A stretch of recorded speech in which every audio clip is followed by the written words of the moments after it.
বলছেন, আসসালামু আলাইকুম রহমতুল্লাহ বরকাত। ওয়ালাইকুম সালাম রহমতুল্লাহ বরকাত। সম্মানিত শেখ, আমার প্রশ্ন, সফরে ট্রেনে সংরক্ষিত কামরাতে মহিলারা বোরখা পরে দাঁড়িয়ে সলাত আদায় করতে না পারলে সিটে বসে সলাত আদায় করতে পারবে কি, জানাবেন ইনশাআল্লাহ।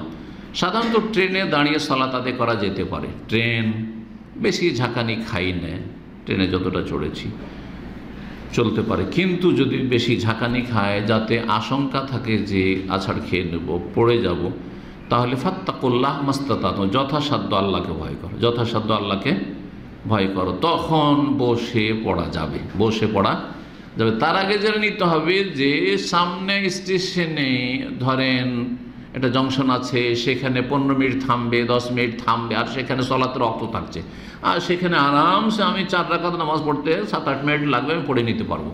তাহলে ট্রেনের উপর সলাত হবে না। বাহনের উপর কিবলা ঠিক থাকলো না, তারপরে দাঁড়ানো ঠিক থাকলো না, আর আপনি সময় হইলো আর আপনি ট্রেনে সলাত পড়ে নিলেন, বাসে পড়ে নিলেন, অথচ বাস স্টপেজে বা ট্রেনের স্টেশনে গিয়ে 15 মিনিট থামবে, 10 মিনিট থামবে, সেখানে নেমে নিচে নামাজ পড়তে পারবে। বলছে নিচে ভালো জায়গা না, যে কোনো জায়গায় নামাজ হবে, যে কোনো জায়গায় নামাজ হবে, কোনো অসুবিধা নেই। আপনি কিছু কাপড় চোপড় পরে বিছিয়ে দেন, আর না হলে এমনি মাটিতে নামাজ পড়েন, কোনো অসুবিধা নেই। নবী সাহাবায়ে কেরাম মসজিদে নয়তো মাটিতে নামাজ পড়তেন।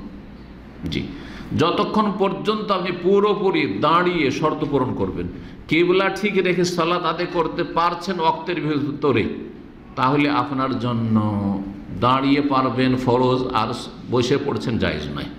ওয়াক্তের ভিতরে নেমে আপনি কিবলামুখীও পড়তে পারছেন, আর আপনি আউয়াল ওয়াক্তে উত্তম। এই উত্তমের জন্য আপনি রুকুন না ফরজ শর্ত ছেড়ে দেবেন। শর্ত হচ্ছে কিবলামুখী হওয়া, শর্ত হচ্ছে দাঁড়ানো, সুতরাং সেগুলি ছাড়া যাবে না। এইভাবে নামাজ হবে না। কিন্তু যেমনটা বললাম যে দীর্ঘ সময় ধরে ট্রেন চলছে, আর ট্রেনে ঝাঁকানি খাচ্ছে, দাঁড়িয়ে পড়াও যাবে না, আর নামাও যাবে না, রিস্কি আছে। অনেক সময় নামলে, একা আছেন হয়তো, নামলে মাল সামান চুরি হয়ে যাবে, এইটা একটা কারণ যে নামনি।